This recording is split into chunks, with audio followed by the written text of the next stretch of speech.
Atal Bihari Vajpayee 1924 December 25న మధ్యప్రదేశ్లో జన్మించారు.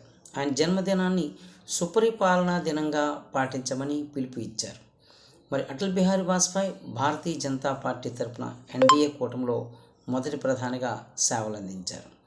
ఆయన పరిపాలనా కాలంలో కార్గిల్తో యుద్ధం, లాహోర్లో బస్సు దౌత్యం, ఆగ్రాలో చర్చలు, పోఖ్రాన్ అణుపరీక్షలు బాగా పేరు సంపాదించాయి.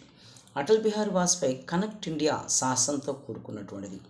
జాతీయ రహదారులను పునరావృతం చేసేందుకు ప్రజల మనోగతాన్ని దృష్టిలో పెట్టుకుని ప్రధానమంత్రి స్వర్ణ చతుర్భుజి అనే పథకాన్ని, గ్రామీణ రహదారులను మరి పూర్వవైభవం తీసుకొని రావడానికి ప్రధానమంత్రి షహరీ సడక్ రోజ్గార్ యోజన అనేటువంటి పథకాన్ని గొప్పగా సాహసోపేతంగా తీర్చిదిద్దారు.